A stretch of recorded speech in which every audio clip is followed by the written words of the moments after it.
Academy में आपका स्वागत है।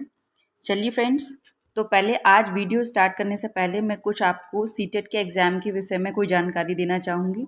फ्रेंड्स, सीटेट 2024 के लिए नोटिफिकेशन अक्टूबर में आपके फॉर्म भरना स्टार्ट हो जाएंगे। ये ऐसा नोटिफिकेशन आया है। तो फ्रेंड्स, आप सीटेट के एग्ज़ाम की तैयारी शुरू कर दीजिए। सीटेट 2024 के लिए एग्ज़ाम के लिए आप अपनी तैयारी स्टार्ट कर दीजिए। अक्टूबर के लास्ट में जहाँ तक है फॉर्म भरना स्टार्ट हो जाएंगे और दिसंबर या जनवरी में आपका एग्ज़ाम होगा। तो फ्रेंड्स, इसके लिए आप तैयारी पहले से ही शुरू कर दीजिए। अपना एनसीईआरटी का एक एक टॉपिक, बहुत ही सीटेट में बहुत ही बेसिक से क्वेश्चन आते हैं जो कि मैं आपको अपने वीडियो में करवा रही हूँ। साइंस के कुछ क्वेश्चंस जो अभी मैं लेके आ रही हूँ, कुछ ईवीएस के भी अभी लेकर आऊँगी, पर अभी मैं साइंस के वीडियोस बना रही हूँ। तो इसके बिल्कुल मैं ऐसे क्वेश्चन आपको करवा रही हूँ, वो भी सिर्फ आपकी एनसीईआरटी की बुक से लेकर आ रही हूँ। तो फ्रेंड्स, बेसिक क्वेश्चन ही आते हैं आपके सीटेट के एग्ज़ाम में, और जो मैं अपने वीडियो में क्वेश्चन करा रही हूँ वो सीटेट के एग्ज़ाम के साथ साथ टेट, सुपर टेट, बीपीएससी, आपकी डीएसएसबी, अन्य टीचिंग एग्ज़ाम के लिए भी बहुत ही इंपॉर्टेंट है। तो फ्रेंड्स, मेरे वीडियो को ज़्यादा से ज़्यादा लोगों तक शेयर कीजिए, चैनल को सब्सक्राइब कीजिए ताकि आपको मेरे सभी वीडियो टाइम से सबसे पहले आपको देखने को मिलें। तो फ्रेंड्स, अगर वीडियो पसंद आए तो उनको लाइक भी कीजिए। चलिए फ्रेंड्स, तो बिना टाइम वेस्ट किए स्टार्ट करते हैं आज का वीडियो। देखिए, मैंने पिछले वीडियो में जैसे कि आपको बताया था कि इस वीडियो में मैं आपको ट्रांसफ़र ऑफ हीट की जो प्रोसेस है वो मैं आपको समझाऊंगी, और इस टॉपिक से जितने भी आपके ऐसे पॉइंट होंगे जो कि आपके इम्पॉर्टेंट होंगे और आपके एग्ज़ाम में आने की संभावना है, वही पॉइंट्स मैं आपके लिए लेकर इसमें आई हूँ। तो फ्रेंड्स, देखिए स्टार्ट करते हैं। ट्रांसफ़र ऑफ हीट क्या है? फर्स्ट देखिए, फर्स्ट पॉइंट है, ठोसों में ऊष्मा गर्म भाग से ठंडे भाग की ओर प्रवाहित होती है। अच्छा, जो हीट का ट्रांसफ़र होता है वो कहाँ? गर्म पार्ट से ठंडे पार्ट में होता है। ये आपने सभी ने देखा होगा। जब भी हम, मान लीजिए आपने कोई भी एक कॉपर की रॉड ले लो या फिर आयरन की रॉड ले लो, उसको हमने, उसकी एक पार्ट को हमने कोई भी दो ब्रिक या फिर स्टैंड से उसको हमने लगा दिया, और एक पार्ट के नीचे उसमें एक कैंडल से उसको गर्म किया एक पार्ट को, और थोड़े छोटे छोटे वैक्स के जो टुकड़े हैं वो हमने उस रॉड में सेम डिस्टेंस पे, इक्वल डिस्टेंस पे हमने वो वैक्स के टुकड़े लगा दिए। फिर उस एक पार्ट पे हमने, यहाँ पे मैं एक्चुअली क्या है, एग्जाम्पल एक्टिविटी आपको डायरेक्ट नहीं दिखा सकती हूँ, लेकिन हाँ कोशिश करूँगी आगे की जो वीडियोज़ आएँ उसमें मैं कोशिश करूँगी आपको कि हर एक चीज़ आपको बाय एक्टिविटीज़, बाय पिक्चर्स के थ्रू आपको एक्सप्लेन कर सकूँ। तो उसके लिए आपका सपोर्ट ज़रूरी है। आप मेरे वीडियो को शेयर कीजिए, चैनल को सब्सक्राइब कीजिए, लाइक कीजिए। हाँ, अगर आपका मेरे वीडियो से, इस टॉपिक से रिलेटेड, मैं जो टॉपिक क्लियर कर रही हूँ उससे रिलेटेड अगर आपको कोई भी डाउट है तो आप कमेंट बॉक्स में ज़रूर बताएं। मैं आपके डाउट्स को क्लियर करने की पूरी कोशिश करूंगी। देखिए फ्रेंड्स, तो वो जो मैंने कॉपर की रॉड में छोटे छोटे वैक्स के टुकड़े इक्वल डिस्टेंस पे लगाए हुए हैं, फिर उस एक पार्ट में, कॉपर की एक पार्ट को मैंने स्टैंड से कस दिया या फिर ब्रिक्स में दबा दिया, जो भी सुटेबल रहता है, ठीक है। और एक पार्ट को फिर मैंने कैंडल से क्या किया, उसको गर्म किया। तो हम देखते हैं कि जब हम जिस पार्ट से कैंडल को गर्म करते हैं वहाँ से धीरे धीरे पहले एक वैक्स का टुकड़ा क्या होगा, मेल्ट होगा, फिर धीरे धीरे और आगे बढ़ता जाएगा। मीन्स पहले गर्म पार्ट से ही शुरू हो रहा है, तो यानी हॉट जो हीट है वो कहाँ से जा रही है, गर्म पार्ट से ठंडे पार्ट की ओर आगे बढ़ रही है ना। तो यानी हीट का जो ट्रांसफर हो रहा है वो देखो धीरे धीरे कैसे हो रहा है, गर्म पार्ट से ठंडे पार्ट की, यानी एक गर्म ऑब्जेक्ट से आप कह सकते हो कि ऊष्मा का गर्म से ठंडे भाग की ओर प्रभावित होना ही ये जो प्रोसेस होती है वो क्या कहलाती है, कंडक्शन या फिर संघनन, हिंदी में क्या बोलते हैं, संघनन कहलाती है। ठीक है फ्रेंड्स, तो यही आपकी जो प्रोसेस, अच्छा ये जो प्रोसेस होती है, संघनन की जो प्रोसेस होती है, ये ठोसों में देखने को आपको मिलती है। अगर आपसे पूछ लिया जाए, ऐसे क्वेश्चन आ जाता है कि संघनन का एग्जाम्पल क्या है, तो आप ठोसों में ऊष्मा का प्रवाह जो होता है वो आपका संघनन का एग्जाम्पल है। और ठोसों में जो ऊष्मा का प्रवाह होता है, ऊष्मा का जो ट्रांसफर होता है, वो एक कंडक्शन का बहुत ही अच्छा एग्जाम्पल है संघनन का। चलिए नेक्स्ट पॉइंट देखते हैं क्या है। वे पदार्थ जो हीट को अपने से आसानी से गुजरने देते हैं उन्हें क्या कहते हैं, हम कंडक्टर बोलते हैं।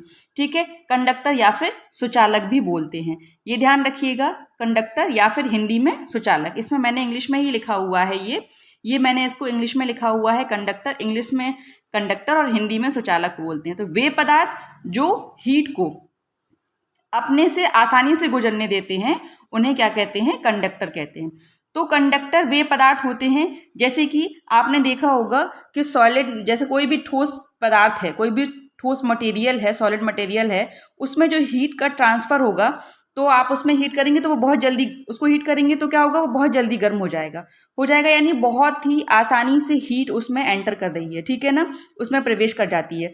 तो वो क्या हुआ, गुड कंडक्टर ऑफ हीट, यानी हीट का वो सुचालक है, ऊष्मा का सुचालक उसको कहेंगे।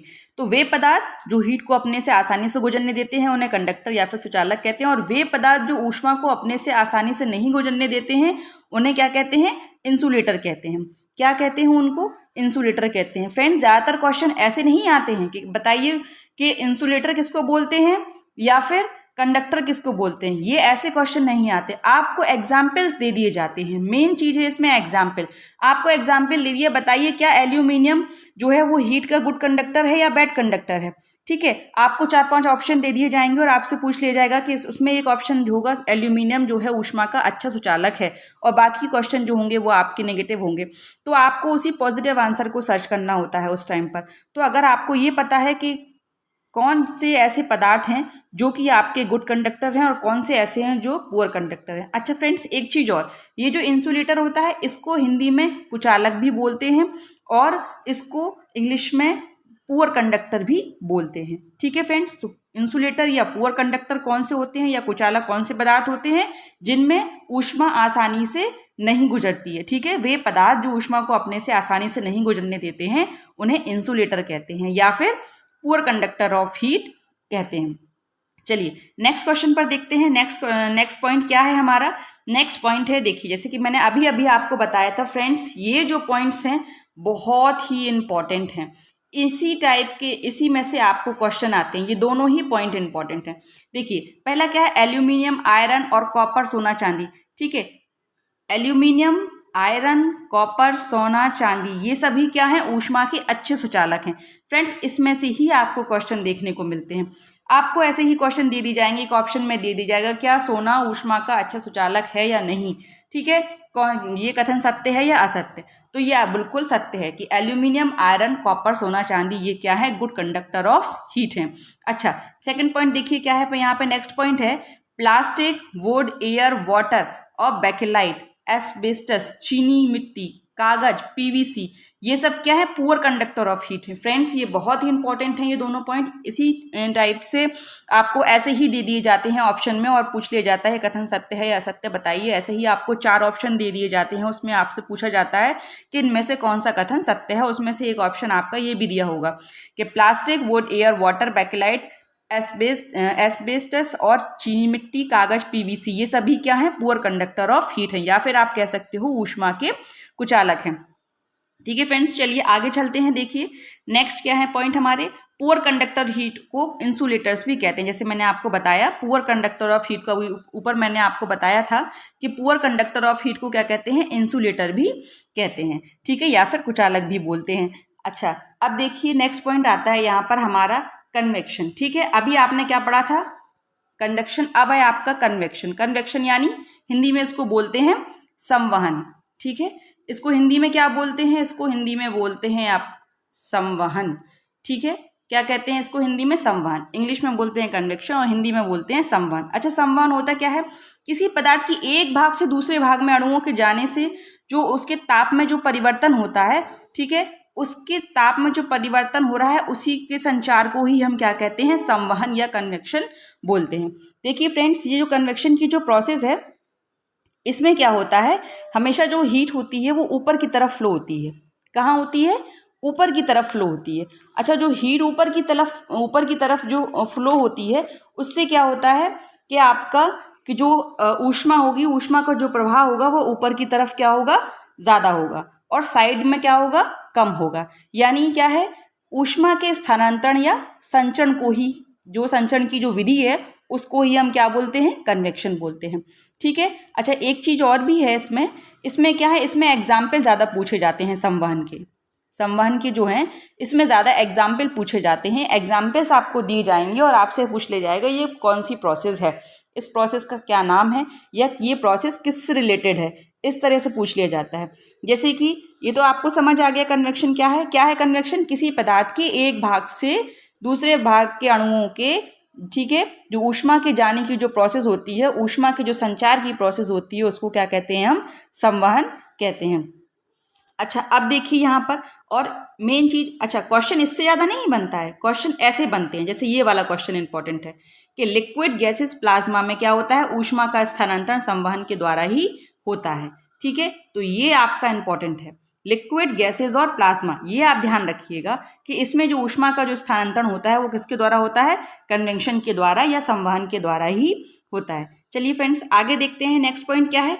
अब देखिए ये नेक्स्ट पॉइंट है इसमें कि कोस्टल एरियाज में घरों का जो फेस होता है वो समुद्र की तरफ होता है ज़्यादातर। अच्छा, ये पॉइंट्स मैंने डाला है आपको क्लियर करने के लिए अच्छे से। जो कोस्टल एरियाज होते हैं या आप कह सकते हो तटीय क्षेत्र जो होते हैं, हिंदी में इसको बोलते हैं तटीय क्षेत्र। इसको क्या कहते हैं हिंदी में? तटीय क्षेत्र। अच्छा, तटीय क्षेत्र कौन से होते हैं? वो क्षेत्र जो समुद्र के किनारे होते हैं, है ना, जो समुद्र के किनारे होते हैं वो होते हैं आपके कोस्टल एरियाज। अच्छा, वहाँ का जो आप देखोगे क्या होता है, वहाँ की जो लैंड होती है और वाटर, इनमें क्या रिलेशन, मतलब क्या होता है, आप ये देखिए कि वहाँ की जो लैंड होती है वो दिन में क्या होती है, बहुत कह सकते हो आपकी जो कोस्टल एरियाज की जो लैंड होती है वो क्या होती है? वाटर से ज़्यादा गर्म होती है, ठीक है। कब कब गर्म होती है वो वाटर से ज़्यादा? ये बताइए ज़रा। ये जो वाटर से ज़्यादा गर्म होती है कब? दिन में, है ना। कब होती है? दिन में। अच्छा, ये ज़मीन क्या होती है? पानी से ज़्यादा गर्म होती है। कोस्टल एरियाज की जो ज़मीन होती है वो क्या होती है? पानी से ज़्यादा गर्म होती है। किसके पानी से? जो समुद्री पानी होता है जो वहाँ का, उससे ज़्यादा गर्म होती है। और क्या होती है? धीरे धीरे क्या होती जाती है? वो ऊपर उठती है वही गर्म हवा। जो गर्माहट, ज़मीन की जो गर्माहट है वही दिन में ज़्यादा ज़्यादा धीरे धीरे क्या होती है? ऊपर उठती है। और उसके बाद क्या होता है कि वो कहाँ जाने लगती है? समुद्र की ओर जाने लगती हैं वो गर्म हवाएं। और किस में बदल जाती हैं? ठंडी हवाओं में परिवर्तित हो जाती हैं। क्योंकि दिन के समय क्या होता है? समुद्र का पानी उस ज़मीन से क्या होता है? ठंडा होता है। और जो वहाँ का ज़मीन से निकली हुई जो गर्म हवाएं होती हैं, क्योंकि दिन के समय में क्या होता है कि वो जो ज़मीन होती है बहुत ज़्यादा गर्म होती है और वो हवाएं ऊपर उठती हैं गर्म हवाएं, और किसकी तरफ जाती हैं? समुद्र की तरफ जाकर कैसी हो जाती हैं? वो ठंडी हो जाती हैं, ठीक है। तो इसको हम क्या बोलते हैं? इन हवाओं को, इन हवाओं को हम बोलते हैं सी ब्रीज बोलते हैं, ठीक है। अच्छा, रात के टाइम में समय क्या होता है? रात के समय जस्ट इसका अपोजिट होता है। कैसे? कि रात के समय जो लैंड की ओर से जो ठंडी हवाएं आती हैं वो जल की ओर बहने लगती हैं। किसकी ओर बहती हैं? अच्छा, ये देखिए आप कि रात के समय क्या होगा? जो लैंड होगा वो कैसी होगी? ठंडी। और आपका जो वाटर होगा वो क्या होगा? गर्म होगा, ठीक है। ये ध्यान रखना, दिन के समय लैंड ज़्यादा गर्म होगी और वाटर क्या होगा आपका? ठंडा। और रात के समय क्या होगा? जो वहाँ का समुद्री पानी होगा वो होगा आपका कैसा? गर्म। और दिन के समय जो वहाँ की कोस्टल एरियाज की जो लैंड होगी वो आपकी कैसी होगी? ठंडी होगी। तो क्या होता है? उसकी जस्ट अपोजिट, बिल्कुल अपोजिट होने लगता है। कैसा होने लगता है कि जो हवाएं हैं वो किस तरफ को बहने लगती हैं? बताइए, किस तरफ बहने लगती हैं? समुद्र से थल की ओर बहने लगती हैं, ठीक है। समुद्र से लैंड की तरफ बहने लगती हैं। तो इन हवाओं को क्या कहते हैं हम? लैंड ब्रीज कहते हैं। ये आप ध्यान रखिएगा, ये इसमें मैंने मेंशन नहीं किया हुआ है, ये मैंने आपको समझाया है। इसीलिए क्या होता है? कोस्टल एरियाज की जो घरों का फेस होता है वो समुद्र की तरफ होता है। ये आप बहुत अच्छी तरीके से, मैंने एग्जाम्पल दिया आपको, ये ध्यान रखिएगा, एग्जाम्पल से क्वेश्चन पूछ लिए जाते हैं। मैं आपको अपने वीडियोज़ में कई बार कह चुकी हूँ कि कुछ पॉइंट्स ऐसे इंपॉर्टेंट होते हैं जो मैं अपने वीडियो में मेंशन नहीं कर पाती हूँ, लेकिन अब जो वर्बली मैं बोल रही हूँ, ठीक है ना, उसमें वो मैं आपको एक्सप्लेन कर रही हूँ। तो मेरे वीडियोज़ को देखने के साथ साथ लेक्चर को बहुत ही अच्छी तरीके से सुनिए भी, ठीक है। तो और ऐसा तभी हो पाएगा जब आप पूरा वीडियो देखेंगे अच्छे से, ठीक है। तो नेक्स्ट पॉइंट देखते हैं क्या है। कोस्टल एरिया ज़मीन पानी से ज़्यादा गर्म होती है, देखिए मैंने इसमें दिया हुआ है। अच्छा, एक पॉइंट और यहाँ दिया हुआ है, ये पॉइंट बाद में समझाऊंगी, ये वाला पॉइंट मैं आपको, ये पॉइंट बाद में बताती हूँ, पहले ये देख लीजिए। और रात में ज़मीन अधिक ठंडी होती है, ठीक है। तो पानी से क्या होगा? ये पानी से क्या होगा? कोस्टल एरियाज से, यानी पानी से कोस्टल एरियाज में ज़्यादा ठंडी होगी। ये आप इसको हटा दीजिए। कहाँ पर? पानी से ज़्यादा ठंडी होगी कोस्टल एरियाज में, है ना। ये समझ लीजिएगा थोड़ा सा इसमें, या तो इसको हटा दीजिए आप पूरा, और लिखा भी रहेगा तो अभी गलत नहीं है। और रात में क्या होगा? ज़मीन अधिक ठंडी होगी कोस्टल एरियाज की अपेक्षा, ठीक है। चलिए आगे देखते हैं। अच्छा, एक चीज़ देखिए, इसमें मैंने एक और पॉइंट डाला था कि बिजली के बल्ब में निष्क्रिय गैस ऑर्गन भरी जाती है। अच्छा, ये भी आपका किसका है? ये चीज़ भी आपकी ये जो प्रोसेस होती है ना, ये जो आपका बल्ब का जलना और उसका जो ऑर्गन गैस उसमें भरी होती है, उसमें जो तंतु होता है, बल्ब में एक तंतु होता है, वो उस तंतु का ना पिघलने का क्या रीज़न होता है? उस तंतु के ना पिघलने का रीज़न यही होता है कि उसमें ऑर्गन गैस भरी जाती है, ठीक है। उसमें कौन सी प्रोसेस हो रही है? उसमें कन्वेक्शन की प्रोसेस होती है, ठीक है, कि जिससे क्या होता है, वो तंतु मेल्ट नहीं होता है, ठीक है। उसमें क्या होता है, मेल्ट नहीं होता है, उसका गलनांक नहीं बढ़ता है और वो बल्ब रोशनी देता है, ठीक है। इसका चमकना बंद नहीं होता है, किसकी वजह से? By the process of convection, ठीक है, संवहन, या फिर आप इसको संवहन भी बोल सकते हैं या फिर इंग्लिश में कन्वेक्शन भी बोल सकते हैं। एक तो ये आपका एग्जाम्पल हो गया। अच्छा, संवहन के 2-3 एग्जाम्पल हैं, 2 एग्जाम्पल तो मैं आपको बता ही चुकी हूँ, एक और एग्जाम्पल है संवहन का, बहुत ही अच्छा एग्जाम्पल है, अगर आप चाहें तो मैं उसको एक्सप्लेन कर सकती हूँ, थोड़ा सा समय लगेगा। देखिए, जो रेफ्रिजरेटर होता है, हमारी जो फ्रिज होती है, उसमें जो फ्रीजर पेटिका होती है, देखा होगा आपने, वो ऊपर लगी होती है। अच्छा, क्यों लगी होती है बताइए ज़रा, क्यों लगी होती है? उसको ऊपर की तरफ ही क्यों होती है? वो इसलिए होती है क्योंकि फ्रीजर पेटिका के जो नीचे का जो स्थान होता है, नीचे का जो प्लेस होता है, वो क्या होता है, संवहन धाराएं जो होती हैं ना, अभी जैसे मैंने बताया ना आपको, कन्वेक्शन क्या है, जो कन्वेक्शन की जो धाराएं होती हैं, या संवहन हिंदी में बोलेंगे, संवहन की जो धाराएं होती हैं, वो उसको क्या बना रही हैं, उसको ठंडा कर रही हैं, है ना। तो इसका कारण क्या है? इसका कारण क्या है? यह है कि वो नीचे की जो गर्म वायु है, वो हल्की होने के कारण ऊपर उठती है और फ्रीजर से क्या होगी, वो टकराएगी, है ना, टकरा कर क्या हो जाएगी, ठंडी हो जाएगी। तो ऊपर का पार्ट ठंडा बना रहेगा और ऊपर की जो ठंडी वायु होगी वो क्या होगी, हल्की, ऊपर की जो ठंडी वायु होगी वो क्या होगी, हल्की होने के कारण ऊपर उठती है और फ्रीजर को ठंडा कर देती है, ठीक है, ये समझ आया। और ऊपर की जो ठंडी वायु होगी वो भारी होने के कारण कहाँ आएगी, नीचे की तरफ आएगी, और वही जो ठंडी हवा है वो नीचे की तरफ आई, तो क्या हुआ, रेफ्रिजरेटर का जो नीचे का सारा जो पार्ट है, पूरा नीचे का जो जितना भी पार्ट होता है, जिसमें हमारी सब्जियां रखी रहती हैं और भी सामान रखे रहते हैं, फल वगैरह रखे रहते हैं, वो सब क्या है, ठंडे बने रहते हैं। इसी वजह से ठंडे बने रहते हैं, by the process of convection, ठीक है। तो मैंने आपको कन्वेक्शन या संवहन के 2-3 एग्जाम्पल बताए जो बहुत ही इंपॉर्टेंट है, आप सभी को याद रखना है। अगर इनमें से कोई सा भी एग्जाम्पल आपको एग्जाम में दिया जाता है तो आप इसको बहुत ही अच्छी तरीके से समझिएगा, बहुत अच्छी तरीके से ध्यान रखिएगा। चलिए नेक्स्ट चलते हैं। देखिए नेक्स्ट क्वेश्चन क्या है हमारा, सूर्य का प्रकाश हम तक रेडिएशन के द्वारा पहुंचता है। अच्छा, ये देखिए, रेडिएशन जो होता है, सूर्य का प्रकाश, अभी तक पता है हमको, हीट तो हमें पता चली कि छूने से पता चलती है कि हाँ ये गर्म है या ठंडी, और ये भी पता चली कैसे पहुंचती है हीट, एक पार्ट से दूसरे पार्ट तक पहुंचती है, गर्म से ठंडे भाग की ओर जाती है हीट, ठीक है, ये भी हमको पता चला। अब जो सूर्य की जो ऊष्मा है वो हम तक कैसे पहुंच रही है, ये पता करना है, ये कौन सी प्रोसेस के थ्रू हम तक पहुंच रही है। बाकी हीट तो समझ में आया, कन्वेक्शन कंडक्शन के थ्रू हम तक पहुंच रही। अब लेकिन जो सनलाइट है वो हम तक किस प्रोसेस के थ्रू वो हम तक आ रही है, तो वो आती है बाय द रेडिएशन। किसके द्वारा आती है, बाय द रेडिएशन, रेडिएशन के थ्रू वो हम तक पहुंचती है, ठीक है। अच्छा, रेडिएशन को किसी भी माध्यम, रेडिएशन के थ्रू जो हीट हम तक पहुंच रही है उसको किसी माध्यम की आवश्यकता नहीं होती है। अच्छा, जो रूम हीटर होते हैं हमारे रूम में, देखा होगा, कमरे को गर्म करने के लिए जो रूम हीटर लगाए जाते हैं, वो रूम हीटर की हीट भी जो हम तक पहुंच रही है वो भी बाय द रेडिएशन पहुंचती है। ये ध्यान रखिएगा, ये पॉइंट इंपॉर्टेंट है फ्रेंड्स, ये जो दोनों पॉइंट मैंने आपको बताए हैं ये बहुत ही इंपॉर्टेंट हैं, इनको ध्यान रखिएगा, ठीक है। एक तो ये वाला, एक ये सूर्य का प्रकाश हम तक किस प्रोसेस के थ्रू पहुंच रहा है, रेडिएशन के थ्रू पहुंचता है। सूर्य का प्रकाश हम तक रेडिएशन के द्वारा पहुंचता है, और एक ये वाला रूम हीटर की हीट हम तक रेडिएशन के द्वारा ही पहुंचती है। ये दोनों क्वेश्चन इसमें इंपॉर्टेंट हैं, तो फ्रेंड्स ये ध्यान रखिएगा। अच्छा, कन्वेक्शन, संवहन, संघनन, रेडिएशन, इनसे और भी कई टाइप के क्वेश्चन बनते हैं, पर अभी मैं आपको जिस चैप्टर से समझा रही हूँ, मैं आपको एक्सप्लेन कर रही हूँ 7th क्लास की बुक से, तो और एनसीईआरटी से मैं लेकर आई हूँ। एनसीईआरटी के आपके बिल्कुल इंपॉर्टेंट छोटे छोटे बेसिक जो क्वेश्चन बन सकते हैं जिस पार्ट से, वो मैं टॉपिक आपको लेकर आई हूँ इसमें, और वही टॉपिक से जो इंपॉर्टेंट क्वेश्चन बन सकते हैं वो मैंने इसमें आपको बताए हैं फ्रेंड्स। इसमें अभी और भी हम लोग बिल्कुल अच्छी तरीके से बिल्कुल डिटेल में उसको एक्सप्लेन करेंगे, पर वो नेक्स्ट वीडियोस में, या फिर जो अभी 8th क्लास की जो बुक लेंगे हम लोग उसमें हम इसको एक्सप्लेन करेंगे अच्छे से।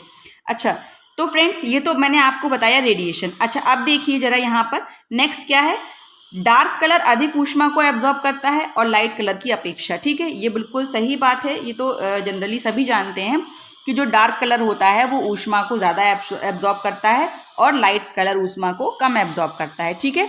तो इसी वजह से यही कारण है, ये तो हमने आपको बताया रीज़न कि डार्क कलर क्या होता है, ऊष्मा को एब्जॉर्ब करता है, वो अधिक एब्जॉर्ब करता है, और लाइट कलर क्या करता है, कम एब्जॉर्ब करता है।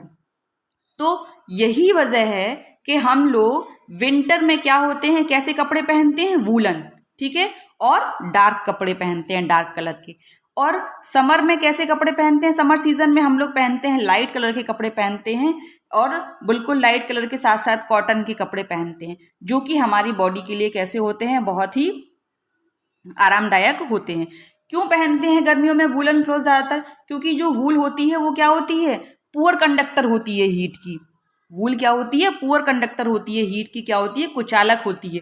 वो क्या कर लेती है, हीट को ट्रैप कर लेती है, जो हीट को कह सकते हो, या फिर एयर को ट्रैप कर लेती है अपने अंदर वूल फाइबर्स के बीच में, और उस हीट को बाहर नहीं निकलने देती है। इसी वजह से क्या करते हैं, डार्क कलर के कपड़े या फिर वूलन क्लॉथ्स जो है वो हम समर में पहनते हैं, ठीक है। तो यही रीज़न है फ्रेंड्स। तो ये तो थे आज की वीडियो के कुछ इंपॉर्टेंट पॉइंट्स जो मैं आपके हीट चैप्टर से आपको लेकर आई, जो मैंने आपको 2 वीडियोस में ये हीट चैप्टर आपको एक्सप्लेन किया। अगर आपको इस चैप्टर से रिलेटेड कोई भी डाउट, कोई भी ऐसा आपको लगता है कि जो मुझे समझ नहीं आया, कोई भी टॉपिक, वो आप मुझे कमेंट बॉक्स में बताकर पूछ सकते हैं।